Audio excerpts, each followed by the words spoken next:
Okay, brothers and sisters, now we're going to talk to Pastor Mark Gonzales. Am I pronouncing correctly? You pronounced it correctly. Okay. Pastor Mark is one of a kind.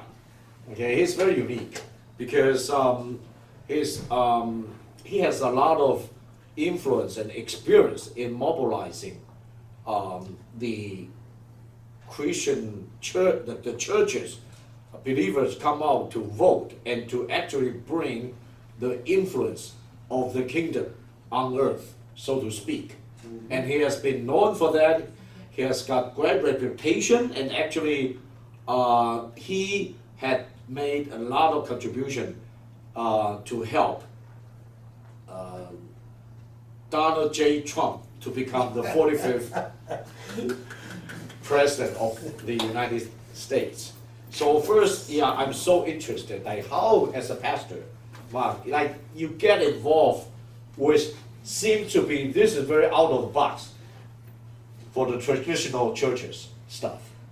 It is a little bit, I mean, well, it isn't in today's century, but it shouldn't be because 2/3 of our founding fathers were ordained ministers. Oh, I didn't know that. So we come from a nation founded on biblical principles, okay, a Judeo-Christian ethos. Why? Because the majority of our founders were ministers. Okay, so that's why everything in the Constitution, everything we see in the amendments, you could find in the Bible because it was written from a biblical perspective. The education system that our kids grew up on. If you look at Noah Webster, you see some of their quotes and things. Everything was based on the Bible. They had to learn the Bible in school. So this is, so when we say terms like we're trying to turn America back to God, we're saying is it's time for us to go back to our Judeo-Christian ethos, our biblical foundations.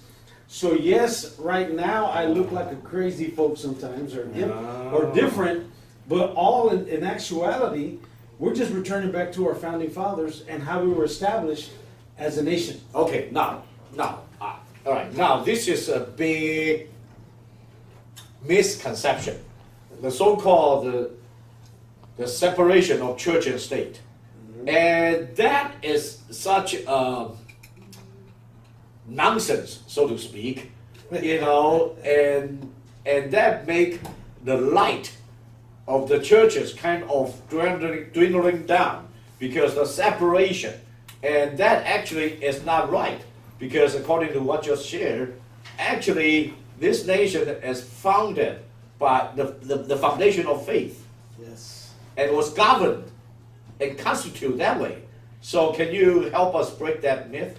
Yes, well, that comes back from Johnson, Lyndon B. Johnson, LBJ, who wrote what we call the Johnson Amendment, which was a piece of an amendment to the IRS code, because he was being challenged and to silence churches and to silence those that were coming against him for different reasons. He put the Johnson Amendment into place, and they try to use it as if you speak out against candidates or you speak for candidates, we're going to jeopardize your 501c3. But that's in the natural. Biblically, there is no Johnson Amendment. Okay, we've been ordained by God to speak into government, to speak truth to power, okay, and to speak forth His oracles, regardless of the consequence or regardless of what society's saying. But we've allowed that. That has been a tool that's been used by the other side. The freedom organizations like Separation from Church and State and so forth, that every election send out letters to pastors and say, you can't speak from the pulpit, okay, and say this and endorse a candidate and so forth. They've used it to bring fear into the church. Okay, and that's why was one of the main reasons we were supporting that we loved about, you know, the president, because one of the promises he made was, when I become president, I'm going to remove the Johnson Amendment. Yes. So we no longer have to be concerned with that piece. He took off the muzzle off the mouth of the pastor, of the leaders of nonprofits to be able to speak. Now this is very important because we have also many pastors listening, right? Because we're still under the shadow, a lot of, you know. So now the Johnson Amendment is not repealed yet, right? But the president signed 2 executive orders. 2 executive orders. Yes, literally the last National Day of Prayer in 2017. Okay, he did the freedom of religious executive order to allow us to be free to speak, and literally told the IRS to not come after organizations. This National Day of Prayer, he took it even further. The freedom of conscience executive order. So now that we can speak more freely without consequence. So we're seeing that. Okay, explain to me the second one, the free. Well, a lot of times, because here's the thing. Conscience. Yes, because consciously, say if I'm a believer. Yes. I believe a certain way. Yes. So you can't make me believe anything different, even if it's, you don't believe it, you can't impose yourself on me for believing it.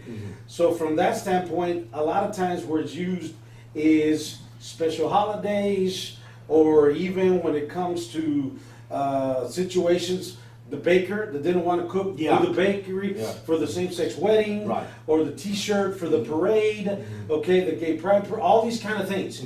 You can't make me, because as a Christian, I don't believe in participating into that. Okay, so against now, my conscience or religious conscience. On top of that, they wrote another deal through the Department of Justice, through our Attorney General, Jeff Sessions. Okay, before this administration, the weight was on me, the business owner or the person that said, I don't believe this way. Okay, it was me to prove it that I wasn't discriminating. Okay, now with this administration, they flipped it. It's now on them to prove to me that I'm discriminating. Oh, so the burden of proof is on the other side to prove that you are, until they can prove you discriminate. Yes. You are not discriminating. Yes, so now, we see by what this president, the power of what your vote does. Yeah. When the 81% of evangelicals in America came out and voted for President Trump. Okay, so you're talking about the evangelical vote turned out, biblical values. Yeah. You know, because at the end of the day, we did 6 million voter guides across America in 5 different languages, 72 versions, across 16 states, 80,000 churches that we mobilized to the polls. With that is, when you put it on paper, where the candidate stood on the issue, in this case, President Trump, at that time, candidate Trump, and candidate Hillary Clinton, where they stood on the values, Donald Trump was more aligned with our biblical values. Actually, he was completely aligned. He was pro-life, pro-marriage, pro-traditional marriage, defund Planned Parenthood, Second Amendment, all these things, also religious liberty. You know, the thing with the bathroom situations that are going on across the country, no men in women's bathrooms, all that kind of thing. He supported it just like we believed as Christians and evangelicals, and we put it on paper so people could see it, and we armed and educated the pew, and the pew turned out to vote in record numbers.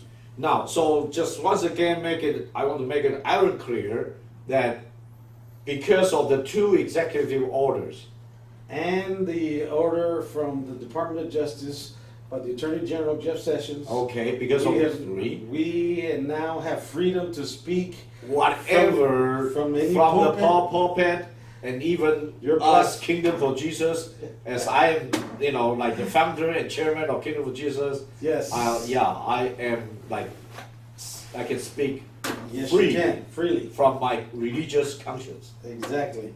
Without any consequence. Yes, without any consequence or recourse, or be concerned that I'm jeopardizing my status. Okay. And that's what this whole thing's about. Now, as a church, you never have to worry about your status, because as a church, you're automatically a nonprofit.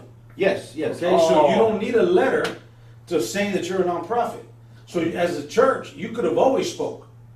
You know, that is, I heard about that, and almost 99% of the pastors, they still don't know. They thought this Johnson Amendment will affect them. Because you don't need a letter as a church. As a church, you're already a nonprofit. Okay? Automatically, just by being a church. Okay, so it's organizations like ours outside the church that need a letter of determination. Okay, but even now under this administration, it's become more favorable. Now we can speak out publicly as we feel we need to speak out. Yeah, so this is so important to all the pastors, especially our Chinese pastors.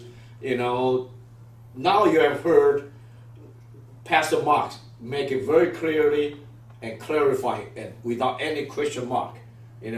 Yes, pastors, you are free to speak, at your church and even indoors, right? Let me go another step further. Through the Alliance Defending Freedom, who defends churches, and by the way, we have attorneys that will defend you anywhere, all the way to the Supreme Court. So if you need help, we have attorneys that will do this. When you say we, who are we? Our organizations, and we got friends from Alliance Defending Freedom, we got Liberty First, we have, from the J Seculos and so forth, that are friends of ours in these issues that defend the church across the country. Okay, so you'll have that defense, but not just that. Through the Alliance Defending Freedom and friends of ours, Jim Garlow and others, we did an initiative across the country. We call them Pulpit Freedom Sundays. Okay, the goal was to get thousands of churches to literally, this was before President Trump. Okay, before President Trump. This was a year back. This was like for 5 years coming up to President Trump.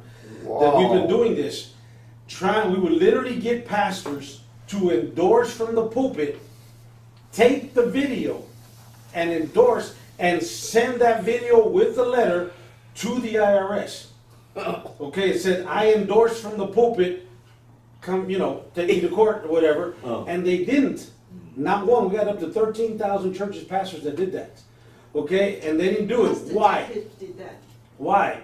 Because they know, and why won't they go to court? Because if we go to court, we'll win.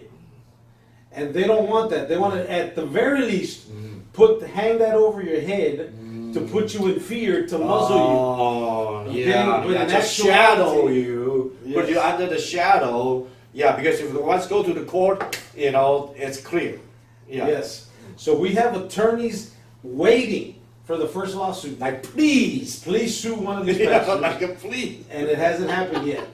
Okay. This is so cool. My goodness, this is such a liberation. Yes. Wow. Pastor Jack Hibbs did exactly that, and I was there. He said, tape it, and Uncle mail to IRS. Do you agree with me? We'll stand up. Yes, we support you. Pastor Jack Hibbs, Chino Hills County Chapel. Yes, he was one of them. But no lawsuit. Nobody's done it. Thousands of pastors across the country. No lawsuit. No lawsuit whatsoever. They won't do it. So important. So important. Yes. We're going to send out the letters to all the Chinese pastors.